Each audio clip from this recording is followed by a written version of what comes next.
Hello, learners. Welcome to the channel Learning is Fun. I'm your tutor Manisha, welcoming you all to this educational platform.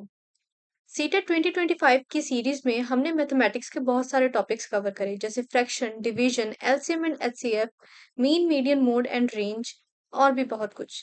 अब हमने pedagogy के topic को start किए हैं। पिछली class में हमने पेडागोजी के कुछ क्वेश्चन सॉल्व किए जो कि प्रीवियस ईयर में आपको पूछे गए हैं। आज की क्लास में भी हम उसको कंटिन्यू करेंगे। पेडागोजी के कुछ क्वेश्चन को सॉल्व करेंगे जो कि प्रीवियस ईयर में आपके पूछे गए हैं। इससे आपकी कॉन्सेप्ट की भी साथ में अंडरस्टैंडिंग होती रहेगी, कॉन्सेप्ट भी समझते जाएंगे साथ साथ में, और साथ में प्रीवियस ईयर के क्वेश्चंस भी सॉल्व करते जाएंगे। सो वीडियो को एंड तक देखें, अपने फ्रेंड्स के साथ शेयर करें, वीडियो को लाइक जरूर करें, चैनल को सब्सक्राइब करें और बेल आइकन क्लिक करना ना भूलें। So let's start the video. First question is the assessment in mathematics should not focus upon. Mathematics में असेसमेंट किन चीजों पे फोकस नहीं करती है? अब मैथमेटिक्स में असेसमेंट तो हम करते ही हैं, दो तरह के असेसमेंट करते हैं, फॉर्मेटिव एंड समेटिव, दोनों के अपने अपने ही इंपॉर्टेंस है। अब देखते हैं हमारे पास ऑप्शंस क्या क्या है। Identifying learning gaps in conceptual understanding of the learners. हम असेसमेंट करते हैं ताकि लर्निंग गैप्स के बारे में हमें पता चल सके कि जो स्टूडेंट्स हैं, जो बच्चे हैं, उनको अच्छे से कॉन्सेप्ट समझ में आया या नहीं आया। अगर नहीं आया तो कहाँ कहाँ पे गैप्स हैं, कहाँ कहाँ पे प्रॉब्लम्स हैं, जहाँ पे उनको सुधारने की जरूरत है उनकी अंडरस्टैंडिंग को। सो ये तो सही है, असेसमेंट का यही मोटिव होता है। Next is planning need based remedial classes in mathematics. Assessment का ये भी मतलब होता है कि अगर बच्चे को कोई टॉपिक समझ नहीं आ रहा, हमें पता चल रहा है कि इस वजह से उसको टॉपिक नहीं समझ आ रहा, कि ये उसकी प्रॉब्लम है कि समझने में, इसलिए हम रेमेडियल क्लासेस को ऑर्गेनाइज करते हैं जिसमें हम बच्चे की नीड के अकॉर्डिंग उसको फिर वो रेमेडियल लेक्चर प्रोवाइड करते हैं। ये भी ऑप्शन सही है। Next is providing feedback to the learners. Learners को फीडबैक देने के लिए। Next is labelling the learners according to their marks in test. ये गलत है। लर्नर्स को हम कभी भी, बच्चों को कभी भी लेबल नहीं करते। ये टीचिंग में ये हमेशा याद रखना है कि लेबलिंग कभी भी नहीं करते हम। असेसमेंट का ये कभी भी मोटिव नहीं होता। So next question we have question number 12। Which of the following is most important aspect of foundational numeracy? Foundational numeracy का इनमें से क्या सबसे ज्यादा इंपॉर्टेंट महत्वपूर्ण एस्पेक्ट है? First option we have doing quick and accurate calculations. नहीं, ये कभी भी किसी भी टॉपिक को आप ले ले, उसमें ये क्विक एंड एक्यूरेट कैलकुलेशन करना उसका इंपॉर्टेंट एस्पेक्ट नहीं हो सकता। सो ये ऑप्शन रिजेक्ट हो गया। Next is developing number sense. Foundational numeracy, numeracy में हम क्या करते हैं, नंबर सेंस को ही डेवलप करते हैं कि बच्चे को समझ आ सके कि ये जो नंबर्स हैं, इनको हम डेली लाइफ में कैसे यूज कर सकते हैं, इसके जो अलग अलग कॉन्सेप्ट पढ़ रहे हैं हम डेली लाइफ में, ये कहाँ पे यूज होंगे। सो ये ऑप्शन सही है। अगले ऑप्शंस भी देख लेते हैं। Grasp of standard algorithms for fundamental number operations.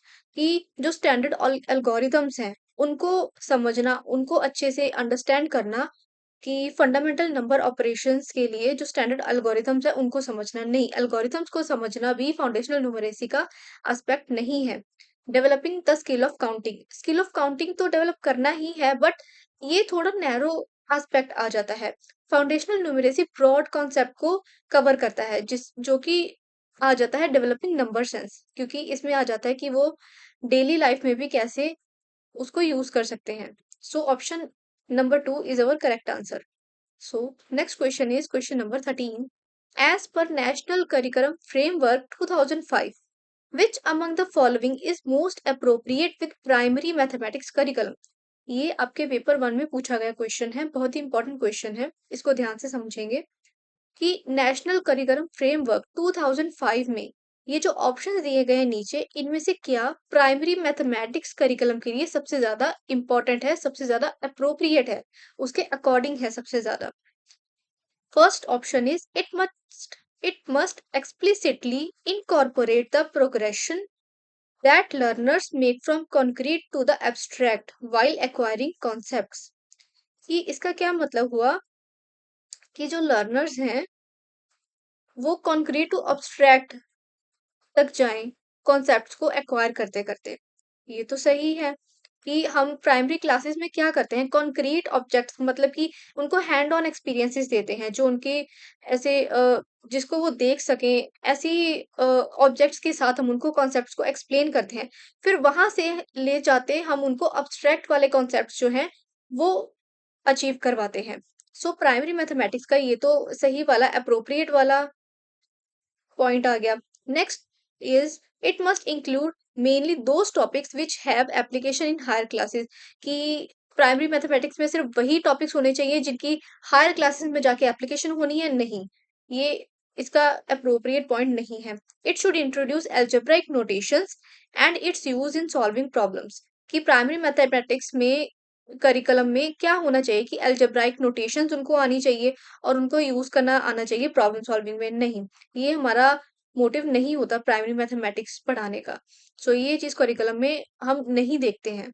Next is it should provide opportunities to the students to use various methods of proving theorems, कि स्टूडेंट्स को वेरियस अपॉर्चुनिटीज प्रोवाइड करना कि वो अलग अलग मेथड्स यूज करके थ्योरम्स को prove कर सके, नहीं, ये भी इसका करिकुलम का अप्रोप्रिएट पॉइंट नहीं आ जाता करिकुलम बनाने का नेशनल फ्रेमवर्क 2005 के अकॉर्डिंग। सो फर्स्ट पॉइंट हमारा करेक्ट आ गया। काफ़ी केसेज़ में ऐसे भी होता है कि हमें 2 से 3 ऑप्शंस, कई बार 2 ही ऑप्शंस करेक्ट दिख रहे होते हैं। तो उनमें से हमें वो ऑप्शन चूज़ करना है जिसमें बच्चा सबसे ज़्यादा एंगेज हो रहा है, जिसमें उसको सबसे ज़्यादा लर्न करने को मिल रहा है। जिस क्वेश्चन में हमें आ गया ऑप्शंस में कि बच्चे की परफॉर्मेंस को असेसमेंट करने के लिए वो पॉइंट्स गलत हो जाते हैं, जहाँ पे उसको मार्क्स देने के लिए या फिर उसको लेबल करने के लिए हम अगर कोई टेस्ट ले रहे हैं या कोई ऐसे एक्टिविटी करवा रहे हैं, तो वो गलत पॉइंट्स आ जाएँगे। हमें सिर्फ वही पॉइंट्स आंसर में देने हैं। अगर क्वेश्चन जैसे नेशनल करिकुलम फ्रेमवर्क के बारे में आपको नहीं पता, तो आप कैसे सॉल्व करेंगे? कैसे इसका आंसर देंगे? सो जस्ट आपने वो पॉइंट्स को कंसीडर करना है जिसमें बच्चे के ऐसे प्रोग्रेशन की बात की गई हो, उसके बेनिफिट की बात की गई हो। बाकी पॉइंट्स को हम नहीं लेंगे, उनको इग्नोर कर देंगे। Next, we have question number 14. A teacher asked a class 1 student to write 54. The student wrote 504. उसने 54 को ऐसे लिख दिया 50 and 4. Which of the following is the most appropriate strategy to rectify this mistake? Class 1 के student को teacher ने कहा 54 लिखने के लिए, उसने 54 ऐसे लिख दिया 504। तो इनमें से नीचे स्ट्रेटेजीज दी गई हैं, कौन सी सबसे ज्यादा अप्रोप्रिएट स्ट्रेटेजी है जिससे हम इस मिस्टेक को रेक्टिफाई कर सकते हैं, इस मिस्टेक को दूर कर सकते हैं। सो ऑप्शंस देख लेते हैं। Ask the child to erase zero from the middle place, कि बच्चे को सीधा कह देना कि जीरो जो है बीच में से हटा दे, उसको इरेज कर दे। Next we have mark the answer as wrong and ask the child to write 5 and 4। बच्चे का आंसर गलत मार्क कर देना और उसको बोलना कि आप 5 और 4 लिखो। Explain how to write 2 digit numbers using bundling activities. Bundling activities मतलब इसमें क्या होता है कि हम ऐसे प्लेस वैल्यूज पढ़ाते हैं इस कॉन्सेप्ट में। जैसे हम एग्जांपल ले लेते हैं कि जैसे हमने बच्चे को कह दिया कि आप एक सिंगल सिंगल करके स्टिक्स लेनी है, 10 स्टिक्स आपने लेनी है। तो बच्चे ने अगर जब वो 10 स्टिक्स ले ली तो हमने उसका एक बंडल बना दिया। इससे हम उसको क्या समझा सकते हैं कि जो सिंगल सिंगल वंस हैं 10 टाइम्स अगर हम उनको कंबाइन कर लेते हैं, तो वो एक 10 बन जाता है। प्लेस वैल्यू ऐसे हम पढ़ाते हैं बंडलिंग एक्टिविटीज़ के थ्रू, जिनसे उनको हैंड ऑन एक्सपीरियंस भी मिलते हैं। ऐसे उसको ये स्ट्रैटेजी यूज़ करके अगर हम उसको 55 54 के बारे में पढ़ा सकते हैं कि उसको 504 नहीं लिखना, सिंपल 54 मतलब 5 और 4 लिखना है। Next is ask the student to find out the correct answer himself और हरसेल्फ, कि स्टूडेंट को कहना कि आप खुद से देखो कि फाइंड आउट करो कि कौन-सा आंसर करेक्ट है या नहीं। सो इन सब में से जो थर्ड वाला ऑप्शन है, इसमें बच्चे को हैंड ऑन एक्सपीरियंस मिल रहा है बंडलिंग एक्टिविटीज के थ्रू। सो हम ये वाला पॉइंट कंसीडर करेंगे, यही हमारा करेक्ट आंसर हो गया, यही ऑप्शन को हम चूज करेंगे। Next we have question number 15। Question number 15 में कहा गया है what is the correct sequence for developing the concept of area of rectangle. Area of rectangle अगर हमने क्लास में पढ़ाना है, इसका कॉन्सेप्ट हमने बच्चों को सिखाना है, तो इसके लिए करेक्ट सीक्वेंस क्या होगा? तो हमारे पास ऑप्शंस हैं। Option number A, covering the given rectangle with erasers or sharpeners and asking the students to count them, कि हमने क्या करना है कि कोई भी रेक्टेंगल है उसको कवर कर लेना है इरेजर से, शार्पनर से, और फिर स्टूडेंट्स को कहना है कि उन रेक्टेंगल में जो इरेजर्स हैं, शार्पनर्स हैं, उनको काउंट कर लो। सेकंड, बी ऑप्शन में हमारे पास है measuring the sides of a rectangle and calculating its area by multiplying length and breadth, कि रेक्टेंगल की साइड्स हमने मेजर कर ली और उसका एरिया कैलकुलेट कर लिया मल्टीप्लाई करके लेंथ एंड ब्रेड्थ को। नेक्स्ट ऑप्शन में, ऑप्शन नंबर सी में हमारे पास है covering surface of a rectangle with square tile of side 1 centimeter and counting the number of tiles। मतलब वो जो सरफेस है रेक्टेंगल का, उसको स्क्वेयर टाइल्स जो कि 1 सेंटीमीटर उसकी हैं साइड, उससे कवर कर दिया और बच्चों को कह दिया कि नंबर ऑफ टाइल्स को आप काउंट करो। तो इसका करेक्ट सीक्वेंस क्या होगा कि किस सीक्वेंस में हम बच्चों को ये सिखाएंगे एरिया ऑफ रेक्टेंगल, तो वो क्या आ जाएगा। सबसे पहले तो इस केस में आ जाएगा कि हम एक रेक्टेंगल लेंगे, उसको इरेजर्स और शार्पनर से कवर कर देंगे और स्टूडेंट्स को बोलेंगे कि उनको काउंट करो। सो सबसे पहले हमारे पास आ जाएगा ऑप्शन नंबर ए। फिर आ जाएगा कवर करना सरफेस को रेक्टेंगल के स्क्वायर टाइल से, जैसे कि 1 सेंटीमीटर की हो गई, और काउंट करना नंबर ऑफ टाइल्स को। सो ऑप्शन नंबर सी फिर आ गया हमारे पास सेकंड नंबर पे। फर्स्ट नंबर पे आ गया ऑप्शन नंबर ए। फिर आ गया measuring the side of rectangle and calculating it's area by multiplying length and breadth. ये आ गया लास्ट में, जब हमने उनको बताया कि लेंथ इंटू ब्रेड्थ मल्टीप्लाई करके हमने उसका एरिया फाइंड करना है। तो इसमें अगर हमने कॉन्सेप्ट को डेवलप करना है तो हम सबसे पहले क्या करते हैं कि उनको पहले हैंड ऑन एक्सपीरियंस देते हैं। हमने फर्स्ट पॉइंट में क्या किया, ऑप्शन नंबर ए हमने सबसे पहले चूज करा। तो उसमें हमने क्या करा, हैंड ऑन एक्सपीरियंस दिया स्टूडेंट्स को। उनको कहा कि उनको काउंट करो, कवर करके रेक्टेंगल को इरेजर्स और शार्पनर से हमने उनको कहा कि काउंट करो। फिर ऑप्शन नंबर सी हमने चूज करा, तो उसमें हमने क्या करा कि बच्चों को कहा कि जो स्क्वायर टाइल से हमने उसको रेक्टेंगल को कवर कर लिया है, उसकी नंबर ऑफ टाइल्स को काउंट करो। तो इसमें हमने उनको नई यूनिट के बारे में बताया, सेंटीमीटर वाली। ठीक है, तो इनमें हमने उनकी अंडरस्टैंडिंग को थोड़ा डेवलप करा। फिर उसके बाद हमने उनको फॉर्मूले के बारे में बताया, लेंथ और ब्रेड्थ की मल्टीप्लिकेशन करके कि कैसे एरिया हम फाइंड करते हैं। सो हमारे पास जो करेक्ट सीक्वेंस है वो हो जाएगा, सबसे पहले ऑप्शन नंबर सबसे पहले हमारे पास आ जाएगा ए, फिर सी एंड बी। तो हमारे ऑप्शन में देख लेते हैं, ऑप्शन नंबर सेकंड इस सीक्वेंस को फॉलो कर रहा है। सो यही हमारा करेक्ट आंसर देगा। अब आ जाते हैं अगले क्वेश्चन पे, क्वेश्चन नंबर 16 पे। क्वेश्चन नंबर 16 में कहा गया है brief notes that a teacher takes as he or she observes children to document a range of behaviors that children depict while doing activity or task in a classroom is an example of। कि जब teacher जो है वो बच्चे को observe कर रही है, तो जो वो एक डॉक्यूमेंट की रेंज बनाती है कि जिसमें बच्चे के बिहेवियर के बारे में कहा गया है, जिसमें उसके बिहेवियर के बारे में लिखा गया है जब वो बच्चा कोई भी प्रोजेक्ट कर रहा है। तो बेसिकली क्या है कि जब जब बच्चा कोई प्रोजेक्ट कर रहा है तो टीचर ने उसको ऑब्जर्व किया, ऑब्जर्व करके उसने एक डॉक्यूमेंट में वो सारे उसके बिहेवियर्स के बारे में लिख लिया, उसकी स्किल्स के बारे में लिख लिया। तो इस एक्टिविटी को क्लासरूम में जब परफॉर्म करती है टीचर, वो एक डॉक्यूमेंट सा बना लेती है, तो इसको क्या कहा जाता है, एनेक्डोटल रिकॉर्ड्स, रूब्रिक्स, ऑब्जर्वेशंस या प्रोजेक्ट। इसका करेक्ट आंसर होगा एनेक्डोटल रिकॉर्ड्स। क्योंकि एनेक्डोटल रिकॉर्ड्स में टीचर क्या करती है, ऑब्जर्व करती है बच्चे के बिहेवियर को और फिर उसका एक डॉक्यूमेंट बना लेती है। सो ये जो है इसी से मैच कर रहा है, एनेक्डोटल रिकॉर्ड्स है जो हमें क्वेश्चन में पूछा गया है।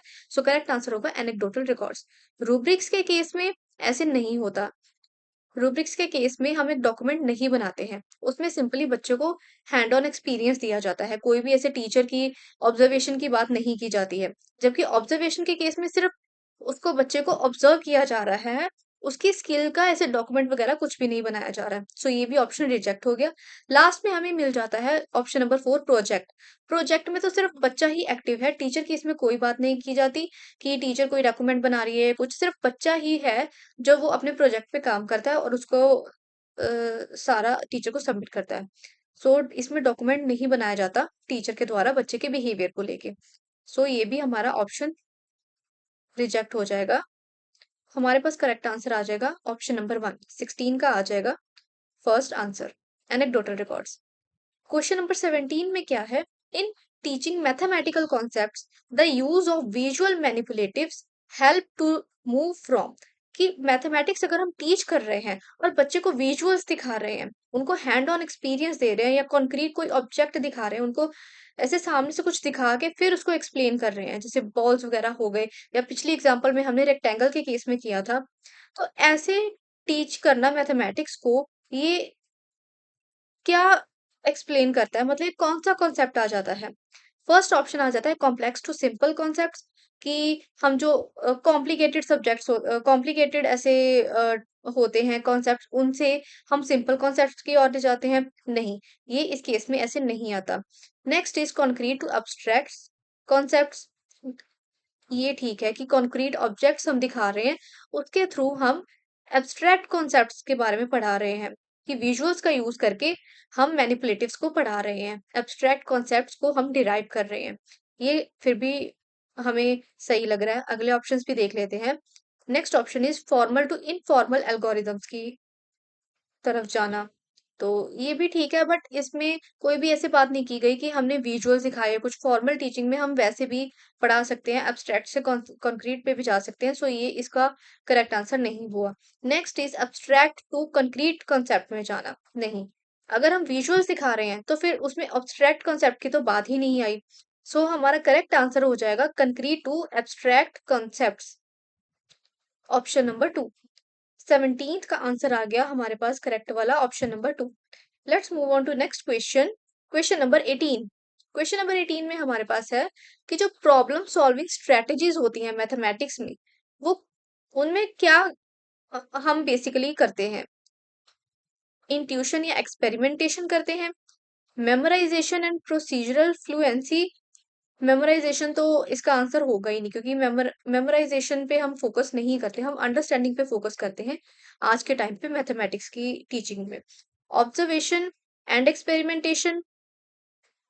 Next is reasoning and patterning, कि सबसे पहले रीजनिंग करना, सबसे उसकी ऑब्जर्वेशन करके उसकी रीजनिंग करना, कनेक्शंस बनाना, फिर उसको पैटर्न में एक लिखना, एक सीक्वेंस में लिखना। सो प्रॉब्लम सॉल्विंग के लिए यही स्ट्रेटजी सही है, कि रीजनिंग करना और फिर उसकी पैटर्निंग करना। अगर हम ऑप्शन नंबर 3 की बात करें, तो वो क्यों नहीं हो सकता इसका करेक्ट आंसर, कि उसमें सिर्फ ऑब्जर्वेशन और एक्सपेरिमेंटेशन की बात की गई है, कि सिर्फ ऑब्जर्व करना और एक्सपेरिमेंट करना, उसमें रीजनिंग की बात नहीं की गई है। जबकि मैथमेटिक्स में हम रीजनिंग की बात करते हैं, मेमोराइजेशन की बात नहीं की जाती। इंट्यूशन और एक्सपेरिमेंटेशन भी इसका आंसर नहीं हो सकता, क्योंकि इसमें हमने कोई भी ऐसे पैटर्निंग फॉलो नहीं करी। Next is which of the following is least common, least appropriate about teaching and learning of lowest common multiple, मतलब एलसीएम एट प्राइमरी लेवल। अगर हमने प्राइमरी लेवल पे एलसीएम पढ़ाना है, तो इनमें से क्या सबसे ज्यादा कम अप्रोप्रिएट होगा, कम सही होगा, मतलब ना के बराबर सही होगा अबाउट टीचिंग एलसीएम की? सबसे पहला ऑप्शन आ जाता है it can be indirectly introduced in primary grades using activity method, कि हम इनडायरेक्टली इसको इंट्रोड्यूस करवा सकते हैं प्राइमरी मेथड में, प्राइमरी ग्रेड्स में एक्टिविटी मेथड के थ्रू। ये तो सही है, एक्टिविटी के थ्रू आप पढ़ा सकते हो बच्चों को indirectly. Next is it can not be taught to children of primary grades, बच्चों को पढ़ाना ही नहीं चाहिए प्राइमरी ग्रेड के, ये तो बिल्कुल गलत है option. There are many everyday instances where this concept is tactically used by the children. Yes, ये सही है कि एलसीएम को तो बहुत बच्चे ऐसे डेली लाइफ में यूज कर सकते हैं और करते भी हैं, क्योंकि ये डेली लाइफ में काफी यूज आने वाला कॉन्सेप्ट है। Next is it can be introduced in an interesting method using ICT. ICT के थ्रू तो हम हर सब्जेक्ट, हर टॉपिक पढ़ा सकते हैं। सो जो इस क्वेश्चन के अकॉर्डिंग हमने लीस्ट कॉमन वाला ढूंढना, लीस्ट अप्रोप्रिएट वाला ढूंढना था पॉइंट, वो आ जाता है ऑप्शन नंबर 2, कि बच्चे को पढ़ाना ही नहीं चाहिए प्राइमरी ग्रेड में। सो ऑप्शन नंबर 2 हमारा आ गया इस क्वेश्चन के हिसाब से आंसर। लास्टली वी हैव, जब हमने when asked to calculate 5 cross 28 is equals to 28 cross 5 is equals to 14 cross 2 into 5 is equals to 14 cross 2 into 5 is equals to 14 into 10 is equals to 140। ये एक statement C दी हुई है, जैसे कह लो कि बच्चे ने एक कैलकुलेशन करी हुई है, वो लिखी हुई है कि कैसे उसने कैलकुलेशन करी, स्टेप्स दिए हुए हैं। तो जब बच्चे को कहा गया कैलकुलेट करने के लिए, तो उसने ऐसे कैलकुलेट करा। तो बच्चे ने क्या यूज किया इस कैलकुलेशन के दौरान? Commutative law, distributive law, associative law. So इसका एक सीक्वेंस बनाना है, जैसे हमने पिछले क्वेश्चंस में करा था, कि एक सीक्वेंस के फॉर्म में लिखना है कि कौन कौन से सीक्वेंस फॉलो करके उसने ए स्टेप्स परफॉर्म करे और आंसर निकाला। सो इसमें सबसे पहले अगर हम बात करें, टर्न वाइज टर्न समझते हैं कॉम्यूटेटिव लॉ की। अगर हम बात करते हैं कॉम्यूटेटिव लॉ की, कॉम्यूटेटिव लॉ क्या कहता है कि अगर हमारे पास ए क्रॉस बी है, तो हम उसको बी क्रॉस ए भी लिख सकते हैं। सो ये फर्स्ट स्टेप में यही हुआ है, कॉम्यूटेटिव लॉ यूज किया गया है। Next is distributive law. Distributive law क्या कहता है कि अगर हमारे पास ये चीज है तो हम इसको लिख सकते हैं, इसको लिखा जा सकता है ए क्रॉस बी प्लस ए क्रॉस सी में। अब एसोसिएटिव लॉ में क्या किया जाता है कि अगर हमारे पास ए क्रॉस बी क्रॉस सी करके कोई भी ऐसे मल्टीप्लिकेशन दी हुई है, तो हम उसको मल्टीप्लिकेशन को रीअरेंज कर सकते हैं किसी भी तरह से, ऐसे भी उसकी ग्रुपिंग हो सकती है। सो ये किया गया है हमारे नेक्स्ट स्टेप में, राइट। और फिर आंसर सॉल्व किया गया है। तो हमारे पास करेक्ट ऑप्शन क्या आ गया, सबसे पहले उसने कॉम्यूटेटिव लॉ यूज किया, यहाँ पे कॉम्यूटेटिव लॉ यूज किया, फिर यहाँ पे उसने एसोसिएटिव लॉ यूज किया, first and third A and C उसने यूज किए। सो हमारा करेक्ट आंसर आ गया ऑप्शन नंबर 1, जिसमें उसने ए एंड सी यूज किए हैं। So that was all about today's topic. I hope आपको आज की वीडियो अच्छी लगी हो, इन्फॉर्मेटिव लगी हो।